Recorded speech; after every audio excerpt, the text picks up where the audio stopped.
Assalamualaikum warahmatullahi wabarakatuh. Materi kuliah hari ini tentang etika menggunakan internet atau biasa disebut dengan cyber ethic. Materi ini nanti kita coba ada dua pertemuan, yaitu yang pertama kita ruang lingkup secara umum dulu. Apa itu cyber ethic, ya apa itu internet, bagaimana pengaruhnya terhadap kehidupan. Nanti minggu depan kita akan membahas mengenai undang-undang IT ya yang terkait dengan cyber ethic. Jadi saya mohon nanti untuk kuliah minggu depan nanti kita lihat keputusannya apakah kuliah itu tatap muka atau kuliah itu bersifat daring. Tapi Anda tetap harus mendownload ya undang-undang IT terbaru ya nanti tentang masalah pelanggaran-pelanggaran ketika kita menggunakan internet. Saya ulangi lagi dari minggu depan nanti ketika pertemuan kuliah lagi apakah daring apa itu tetap muka, nanti mohon Anda bawa sudah di handphone Anda sudah di-download mengenai undang-undang IT yang berlaku di negara kita. Oke. Kita akan membahas dulu sebelum membahas sebelum membahas etika menggunakan internet ya. Kita akan bahas dulu di sini yaitu mengenai sejarah perkembangan dulu ya. Oke. Kalau kita lihat sejarah perkembangan teknologi internet, kita lihat definisinya di sini yaitu internet ya, sering kita gunakan sehari-hari ya ini interconnecting networking. Ada yang menyebut juga international networking, tapi intinya adalah internet adalah jaringan yang menghubungkan komputer ya, di sini menembus batas kultural dan geografis. Kultural itu batas budaya ya, internet itu kan menembus batas budaya. Kita bisa bertemu dengan orang Jepang dengan budaya yang berbeda, kita bisa bertemu dengan orang Amerika dengan budaya yang berbeda, mungkin juga lintas agama dan sebagainya. Nah, ini adalah bersifat kultural. Kemudian bersifat geografis itu adalah di mana menembus batas wilayah ya. Ketika kita bertemu dengan orang-orang Amerika di dunia maya, maka Anda tidak usah naik pesawat terbang, Anda tidak usah menunjukkan paspor, langsung Anda bertemu di dunia maya tersebut. Nah, ini berarti menembus batas geografis tanpa dibatasi oleh jumlah unit menjadi satu jaringan yang bisa saling akses. Jadi di sini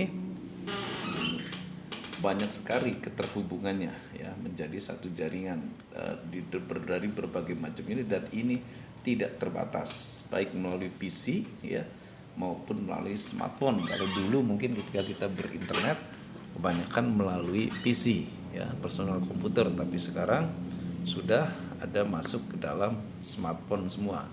Jadi dunia dan informasinya sudah ada dalam genggaman kita semua. Nah, kita akan bahas dulu ya, sebelum membahas etika menggunakan internet, kita bahas dulu yaitu tahap sejarah perkembangan. Jadi pertama kali ya di Amerika Serikat itu pertama kali sebetulnya untuk pertahanan dan militer, itu namanya Defense Advanced Research Project Agency, itu yang disebut dengan DARPA ya, tahun 1973 ya. Nah, ini sebetulnya salah satu lembaga riset Amerika sebetulnya yang ditujukan untuk pertahanan dan militer ya. Dia menghubungkan beberapa jenis jaringan paket data seperti CSNet, BitNet, NSFNet dan lain-lain waktu zaman itu. Kemudian jaringan pertama DARPA itu biasanya dia diberi nama ARPANET ya. Jaringan tersebut menghubungkan 40 titik dulu waktu zaman ini, 40 titik melalui berbagai macam jaringan komunikasi, kemudian dikembangkan sebatas FTP ya dan sebagainya, itu masih sebatas itu. Nah, selanjutnya pada perkembangan selanjutnya ini mulai muncullah teknologi Transfer Communication Protocol. Jadi sebelumnya masih menggunakan teknologi Networking Communication Protocol. ini sudah berkembang menjadi communication protocol ya. Dia sudah mulai berkembang ya di sini. Nah, kemudian pada tahun selanjutnya tadinya sedikit host mencapai 1000 titik, dan pada puncaknya tahun 1987 hostnya banyak ya, dari 1000 menjadi 10.000 ya. Nah, jadi teknologi ini masih berkembang, belum ke masyarakat umum, militer dulu, pemerintahan, kemudian mungkin masuk ke bisnis. Tahun 1990 mulailah adanya alamat-alamat web. Kemudian ada penemuan teknologi yang disebut dengan World Wide Web ya, atau kita sebut WWW biasanya. Nah, World Wide Web ini pertama kali itu dibuat pada tahun 1990 ya. Nah, ini sudah mulai ada server besar, mungkin waktu itu masih di sekitar Amerika, Eropa, pada akhirnya kemudian menyebarkan seluruh dunia. Nah, ini sudah memasuki tahun 90, mendekati tahun 2000 ya. Baru adanya mesin pencari ya, seperti dulu Yahoo ya, sekarang mungkin Google ya. Ini mesin pencari. Dulu ketika kita mengetik alamat sebuah website itu harus lengkap.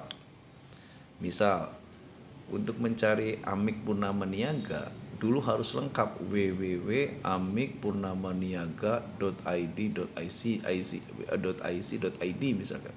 Harus lengkap. Kalau satu huruf pun tidak tidak tercantum, maka alamat Amik itu tidak akan keluar.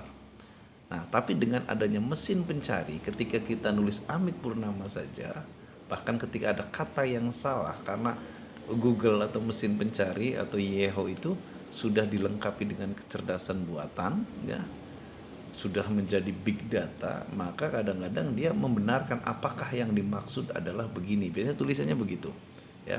Nah, jadi di sini mulai ada mesin pencari. Dulu ini harus waktu zaman saya kuliah belum ada mesin pencari. Saya harus mencari alamatnya secara lengkap. Kadang satu huruf pun itu tidak akan keluar websitenya. Tapi dengan adanya teknologi pencari, dengan disertai dengan teknologi buatan, maka alamat web itu dapat dengan tepat dicari. Nah, itu. Terus kemudian pada perkembangan kekinian ya, internet ini kemudian berkembang ya, mulai muncullah di smartphone ya, ketika Steve Jobs membuat Apple. Bagaimana dulu yang tadinya kita bisa mengakses internet melalui PC, sekarang bisa melalui smartphone lagi. Ditambah lagi misalkan adanya teknologi Android dan adanya aplikasi-aplikasi yang mudah di-download, muncullah di sini aplikasi-aplikasi baru. Termasuk juga di sini adalah perkembangan adanya media sosial ya, perkembangan media sosial. Nah, di era dulu, mungkin di era zamannya email ini ya, mungkin kasus-kasus penyebaran hoax, kebencian, fitnah, kemudian kasus-kasus kejahatan-kejahatan komputer lainnya, mungkin hanya pada kalangan-kalangan menengah ke atas, karena internet ini adanya pada orang-orang terdidik dan menengah ke atas, pendidikan tinggi dan menengah ke atas, atau orang-orang urban. Tapi sekarang menjadi problem ketika media sosial itu sudah digunakan oleh orang-orang yang bukan saja menengah ke atas tapi semua kalangan. Nah, kemudian muncullah persoalan-persoalan etika menggunakan internet. Maka dari itu kemudian negara kita termasuk baru ya, mengeluarkan undang-undang ITE. Salah satunya adalah mengatur tentang bagaimana etika menggunakan internet. Jadi saya harapkan juga setelah Anda dapatkan nanti mata kuliah ini, nanti kita pelajari undang-undangnya minggu depan, itu Anda bisa memiliki kontrol ketika nanti Anda bermedia sosial ya. Nah, jadi dari zaman ini belum ada media sosial nih. Nah, pas masuk ke sini mulai muncul adanya media sosial. Nah, di media sosial ini ya banyak kasus-kasus dijumpai tentang pelanggaran-pelanggaran pada penggunaan cyber atau dunia maya. Oke. Oke, sebetulnya di sini saya akan bahas dulu, nanti minggu depan kita bahas efek dampak-dampak negatif dan kasus-kasus hukum yang kita bahas di Undang-Undang ITE. Tapi sebelumnya hari ini kita bahas dulu apa sih dampak signifikan adanya teknologi siber pada kehidupan manusia. Yang pertama, yang jelas dengan adanya internet bisa mengakses informasi 24 jam. Ya. Anda mungkin masuk dalam istilah toko manual pasti ada tutup jam 9 malam gitu. Tapi kalau toko online ini Anda buka terus. Bahkan ada toko online yang sudah disertai dengan artificial intelligence, dia bisa melayani tanpa adanya operator ya. Jadi bisa mengakses informasi 24 jam, tidak ada tutupnya ya. Beda dengan toko biasa misalkan ya. Nah, kemudian jelas ada efisiensi biaya promosi. Zaman sekarang orang lebih efektif dan efisien mempromosikan produknya melalui media sosial atau internet ketimbang masang spanduk, masang baliho dan sebagainya. Karena biayanya lebih murah, Anda tinggal mengeluarkan biaya kuota gitu ya. Anda langsung bisa memasang ini Anda baik di media sosial, apakah Instagram, Facebook dan sebagainya, produk-produk Anda ya, daripada kita misalkan bikin baliho, bikin billboard, bikin bayar iklan di majalah, iklan di radio, televisi. Tapi dengan adanya internet ini lebih biaya promosi lebih murah ya. Nah, selanjutnya adalah kemudian akses informasi dan transaksi. Kita mungkin mengenal istilah e-commerce atau belanja online atau pemasaran digital. Nah, istilah-istilah itu muncul sebetulnya hubungannya dengan teknologi cyber. Jadi di sini mungkin generasi-generasi sekarang ya banyak, hampir semuanya Anda mungkin berbelanja secara online, terutama generasi-generasi muda sekarang ya. Karena Anda bebas mengakses informasi, barang apapun Anda bisa akses di internet ya, mau beli sepatu, baju, buku, komputer dan sebagainya dengan menggunakan e-commerce. Jadi semakin ke depan kelihatannya belanja-belanja online ini sudah menjadi gaya hidup. Walaupun online ada kelemahannya, misalkan ketepatan kualitas barang, terus kemudian juga pengiriman ya dan sebagainya, persoalan pengiriman dan sebagainya. Nah, ini selanjutnya juga kemudahan membangun relasi dengan pelanggan ya. Dengan media sosial Anda bisa membangun, mungkin kalau Facebook itu terbatas ya, paling sekitar 5.000 pertemanan ya. Dengan adanya internet ini memudahkan kita bisa membangun pertemanan relasi dengan pelanggan walaupun Anda tidak harus bertemu bertatap muka ya. Nah, jadi di sini lebih mudah karena sifatnya borderless. Pelanggan Anda tidak hanya orang daerah saja, tidak orang provinsi atau nasional saja, tapi juga orang dunia luar, karena negara luar maksudnya, karena ini adalah bersifat borderless, tidak ada batas kultural maupun geografis. Materi dapat diupdate dengan mudah ya. Bayangkan kalau Anda pasang baliho, kemudian Anda salah tulis, misalkan salah tulis diskon, bisnis Anda diskon harusnya 40%, Anda nulisnya 60%. Ya balihonya kan harus diganti lagi. Tapi dengan kita di internet, kita dengan mudah mengupdate data ya. Kita dengan mudah mengupdate data, datanya saya ganti ya, itu dengan mudah. Tapi kalau jenis-jenis promosi lainnya seperti promosi cetak dan sebagainya itu harus sulit untuk mengupdate, apalagi sudah tersebar ke publik. Tapi dengan adanya digital, promosi digital ini misalkan Anda bisa mengupdate dengan mudah. Kemudian pengguna internet sudah merambah ke seluruh dunia. Nah, ini juga karena kita bisa berteman bukan dengan orang daerah kita saja, tetapi juga nasional dan dunia ya. Nah, ini kan ada hubungannya dengan kalau kita berbisnis, relasi dengan pelanggan di seluruh dunia ya. Ini jadi sudah merambah ke seluruh dunia ini. Kemudian yang memacu era globalisasi ya, di mana tingkat pergaulan dan relasi serta komunikasi sudah semakin global. Nah, bagaimana karakteristik dunia maya? Karakteristik itu ciri dunia maya atau dunia virtual atau dia beroperasi secara virtual, artinya tidak bertemu secara fisik. Zaman sekarang dengan adanya pandemi ya, pandemi global ini memungkinkan proses belajar mengajar tidak lagi bertemu secara fisik, tetapi juga bisa secara virtual. Tapi proses belajar masih berjalan. Sama halnya misalkan transaksi, ya, tidak harus ketemu, ya. Nah, bahkan kita mendengar ada MOU elektronik, ada tanda tangan elektronik dan sebagainya. Bahkan sekarang itu yang namanya jejak-jejak digital itu bisa menjadi bukti hukum.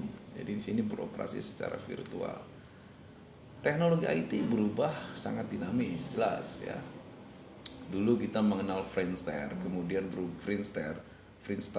kemudian berubah menjadi FB, kemudian muncul Twitter, kemudian muncul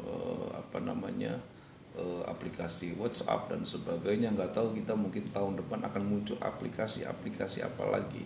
Nah, jadi teknologi internet ini berubah dengan dinamis, sangat cepat berubahnya, dan perubahan itu tetap diikuti oleh masyarakat. Cuman yang jadi masalah, teknologi IT ini apakah sejalan, apakah berbanding lurus dengan etika yang dimiliki oleh masyarakat. Jangan-jangan penguasaan teknologi lebih cepat daripada pengetahuan masyarakat tentang etika menggunakan internet tersebut. Ini yang kemudian jadi problem, ya.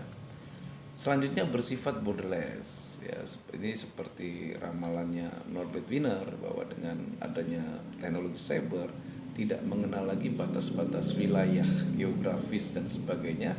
Semua sudah tidak ada batas. Border itu batas, less itu tidak ada. Jadi bersifat tidak ada batas, ya, karena beroperasi secara virtual tadi dan sudah merambah ke seluruh dunia.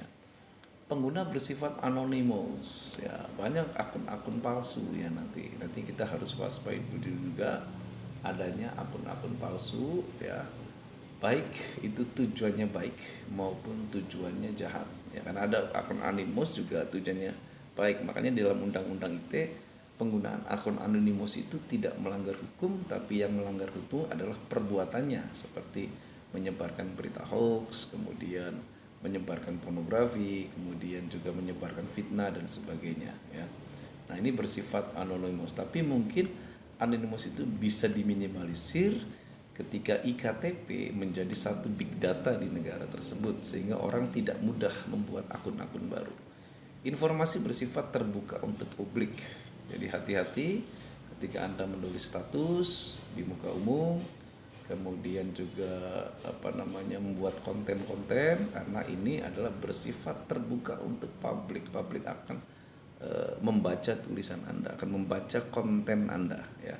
Ada konten itu orang di situ bisa suka, bisa tidak suka, tetapi jangan sampai melanggar hukum, karena ketika melanggar hukum Anda pasti berurusan dengan pihak berwajib.